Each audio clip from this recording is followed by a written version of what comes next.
Hello, welcome back to another Beatles inspired review. Now I appreciate that it's been some time since I've done this and I've been meaning to do this particular one for quite some time.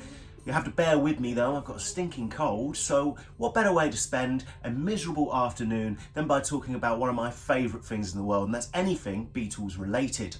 Now today in particular I'm going to be talking about the 5 anniversary editions that we've had over the course of the last couple of years in order to commemorate the anniversaries of certain regular canon albums. And those 5 are Sgt. Pepper's Lonely Hearts Club Band, The White Album, Abbey Road, Revolver and Let It Be. Now I'm hoping this video is not going to be a lengthy one. And the reason for that being is I'm not really going to discuss what I think about the content of the albums themselves, i.e. the original music that came out in the 60s. We've all got our particular favourite Beatles album, and I'm no different. If you want to hear what my ranking is per se, then please do check out one of my earlier videos where I rank the Beatles albums themselves from worst to best. However, today what I'm going to be discussing is the ranking of the anniversary editions, i.e. the content, what was given to us, what was included, and I'm going to rank those packages from worst to best. Again, like always, I'm solely going to be discussing the vinyl media that came out in order to commemorate these anniversaries. Now, I have in the past bought the CDs alongside that, but I'm not reviewing them today. So, for example, the Sgt. Pepper release, the anniversary release of Sgt. Pepper came on CD in a particularly lovely box. It came in a beautiful package with loads of lovely extras. However, the vinyl edition did not, and I will discuss that in a minute. As always, a quick disclaimer for you. These are just my opinions, they don't matter. So if you happen to disagree, that's okay. If you've got an entirely different ranking or you've got a particular album that you think I've been a little bit unfair on, don't shoot the messenger. 5. Now, remembering what I was saying about packaging, content, what we were getting for our money, it's an obvious choice for me at number 5, and number 5 is Sgt. Pepper's Lonely Hearts Club Band. Now, I know what you're thinking. You're thinking, how on earth can I put Sgt. Pepper's at number 5? Well, like I said, this isn't about the content of the music. This is about the package we received as fans who were wishing to commemorate an anniversary of this great record. There was no fancy box or fancy booklet. In fact, all we got was a 1 LP edition or a 2 LP edition of this identical looking record. In fact, unless you're an avid record collector, you might find it difficult to actually establish what copy or what version this actually is. And by that I mean the one in my hands. This duplicate, if you will, is almost identical to every other stereo copy of Sgt. Pepper that you could have got your hands on over the course of the last 50 years. In fact, it's only a tiny bit of printing on the bottom of the jacket and the spine of the jacket that determines it otherwise.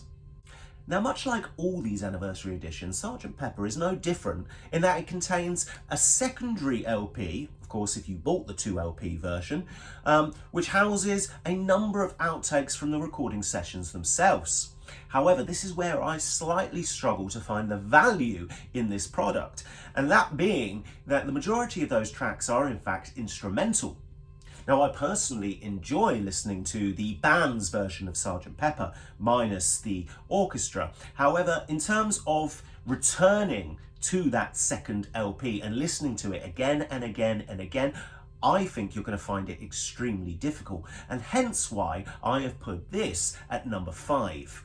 A tiny bit of kind of pointless information for you, in that I don't actually own the 2 LP version of this record, of this anniversary edition. I did try several times to purchase a copy, but every time it arrived it was battered beyond belief. Now, as an avid record collector, I like my vinyl to be in kind of pristine condition, which I appreciate is no mean feat. So what I did therefore is I kept the second LP from one of those editions and kind of snuck it slyly in this 1 LP edition. Again, kind of validating my point, because you wouldn't know, to somebody else who might be scrolling through my collection, they might not realise, again, what this is. They certainly wouldn't realise that I've got the outtakes present in a 1LP edition. 4, In at number 4 is Abbey Road, one of my absolute favourite Beatles albums, and the remix that Giles Martin has done on this sounds incredible. In fact, I'd almost go so far to say that it's the best stereo version you'll ever hear of this album. Like with all these anniversary editions, included you get a kind of replica version of the album that so happens to include that new remix, that new remaster, again, in a format whereby you wouldn't entirely know that it wasn't just another copy that you may have bought previously over the course of the last several decades. And alongside it, those outtakes in particular, included in this box, are in their own 2LP gatefold sleeve, which so happens to kind of have a different photograph on the front from this particular photo shoot, which is something of kind of beauty to own. Finally, in terms of value, am I going to return to this edition? Well, of course I am, because I really enjoy that remaster, that remix version of Abbey Road, if I fancy an alternate take on an album I'm so familiar with. However, this is what kind of grinds my gears slightly about these editions, in that many of them kind of contain outtakes we almost don't need to hear. Now, I enjoy listening to them, maybe once, twice, 3 times, but after that, am I likely to put them on again? And the answer's no. So really, how much value are you getting by obtaining a version of this? Now, I'm sure this will go up in value over the course of several years, as all things do, especially as physical media seems to die. Not vinyl, it's making a return. But for me personally, I'm unlikely to ever listen to the thing that I bought this for in the first place. Now, as fans, we're slightly disadvantaged in the fact that we've had the anthology series, and many of these outtakes are in fact outtakes that weren't used. And there's a good reason why they weren't used. It's because they're just not the best. And that's not to discredit the band themselves. They made fabulous music, but they didn't always make fabulous outtakes. And to be honest, we don't need to hear everything. We live in a world whereby it's almost as if we need to hear every single thing. And I've been like that myself as a fan. And to be honest, in hindsight, I'm not sure I do. 3, In at number 3 is the White Album. Now, a couple of years ago, the White Album would have actually been perhaps my first choice, my favourite of all these anniversary editions. And there's a good reason for that. That reason being that it doesn't suffer from that irritating issue that I've already banged on about for the past 10 minutes. The outtakes included within this box set are good. Now, I failed to mention this with Abbey Road, but both of these box sets actually contain a pamphlet or leaflet, 4 pages of information about the actual record itself in terms of dates, when these songs were produced. If you want to find out more information, it's the first thing you'll see when you open these boxes. However, they kind of pale in significance when you compare them to what comes out shortly afterwards. When you remove the leaflet, when you discard it, when you decide that really, is that all I get? When you discard that, you realise the first thing you see is a replica copy of the White Album. One that looks much like any other stereo edition that we've seen over the course of the last 50 years. And that's the same. That is a running theme throughout all these box sets, and I like that. Again, you wouldn't know. It looks exactly like any other copy, the only difference being that you're getting Giles Martin's remake and you're not getting the George Martin original. If this review was based solely on the outtakes alone, then this would be number 1. And that's simply because I would buy the Escher demos on their own. I would go to a record shop and purchase those because I want to listen to them. I will go back and listen to them again. It's like hearing an entirely different album whilst also listening to an album that you're completely familiar with. And I think it's brilliant. In fact, it should have come out sooner. Those tracks themselves are presented in a gatefold sleeve, which is almost identical to your standard White Album stereo sleeve, which looks brilliant. You could kind of separate it from the box, put it on the shelf in a different way, however you fancy, but it's just absolutely wonderful. And this is the reason why this one in particular is worth buying. If you didn't buy the previous 2, this is definitely something I would recommend. 2, This is my favourite box set of all 5, right? So we know what number 1 is. We've got to number 2. We can talk about number 1 in a minute. This is number 2, and it's really, really heavy. Very quickly, the box set is beautiful. Look at these cutaways. And the side, look at the size of that book, which is absolutely brilliant. Not going to go into detail with that, but it gives a fully rounded account of the whole recording process when it comes to this album. But why is it number 2 for me? Well, it's number 2 solely because of what's contained as an extra musically. Let It Be is not my favourite Beatles album. In fact, it's kind of a more middling one for me. And that's not to say that there aren't many brilliant songs on it, because there are. But it's just never going to beat things like Abbey Road, Rubber Soul. They're always going to be well above this. However, the inclusion of Glyn Johns' Get Back in a replica sleeve, and by replica I mean this is how they wanted to have it, is just something, it is worth purchasing this box set for that alone. You can't get it anywhere else unless some cheeky swine is selling it separately. It is a wonderful listen, if not just for a kind of historical context. This is how the album was maybe not originally intended, but this was an initial idea, one of many initial ideas, and this was Glyn Johns' take on how the album should sound. All the tracks are in a different order, and it's got a slightly more live feel. One of my biggest issues with Let It Be as an album itself is that it feels kind of very much 2 halves, but not entirely split in 2 halves.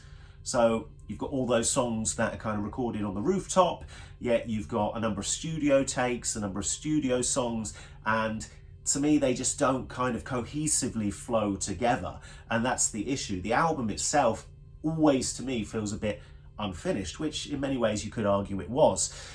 But the Glyn John version actually sounds more cohesive. It sounds like something that was meant to sound like this from track 1 to track 10, 11, 12, whatever. And that's why it's worth buying. Let me just check. Is there anything else that you get in this? Yes, you do get, obviously you get your replica copy of the album itself, which contains Giles Martin's new mix, which sounds good, but I don't think it sounds better than the White Album. I think the White Album has been the best one so far. And alongside that, you get a number of outtakes or jam sessions, again in a gatefold sleeve, which are more interesting than Pepper, more interesting than Abbey Road, but not quite to the standard of the White Album's outtakes. But you'll come back to them perhaps a little bit more than you would anything else. Now, not going to bang on any more about that. Let's get straight to number 1. 1. Revolver, of course. Now, I've had a bit of a love-hate relationship with this album over the years. When I was young, I was a Beatles fan from a very young age. When I was young, I didn't really get what people were going on about when it came to this album. Now I'm older, I love it, completely get why people think this is a magical work of art, because it is. And this anniversary edition is no different. Quickly, just to mention kind of Giles Martin's remix, it is fabulous, sounds brilliant, and included in this, and the very reason why it is number 1 is because, as you can see there, it includes a mono version of Revolver, which is extremely hard to get your hands on. Again, this edition includes a ginormous book, which is a brilliant read, has lots of lovely glossy photos. It has all the outtakes that you'd expect. It also includes an EP, which has Rain and Paperback Writer on, which they themselves have been remixed. Didn't mention, in fact, Let It Be also had an EP as well, and I do believe that had Across the Universe and I Mean Mine on.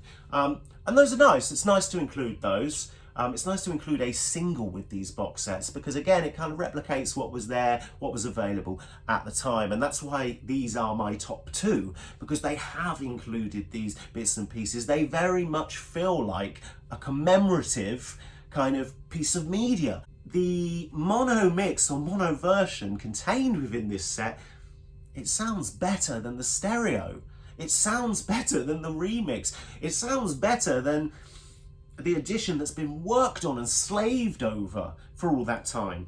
And that's not to say that that's not spectacular. It is. I do think it's actually the best sounding mix of all 5. But the mono mix is superior. That's the way this album should be listened to. And I'm really pleased that it's included in this box set. The only kind of issue I have with it is that it doesn't come in a flip back sleeve. That would have been nice. However, that would have changed the whole kind of composition of the box itself, which I don't think they were willing to do. To me, Revolver is number 1 solely because it includes everything you want it to include. It includes the single. It includes the original sounding version of this album. It also includes a fabulous remaster. It has a book, it has bells, it has whistles, and it is my number 1 and my favourite of these anniversary editions. Now, finally, just to finish off, I am looking forward to hopefully, please save the day, that they bring Rubber Soul out. I'm hoping that's going to be next, and I'm hoping that I'll get an opportunity to review that for you a little bit later on. This year, we'll see. Anyway, thank you so much for watching, and I'll see you next time.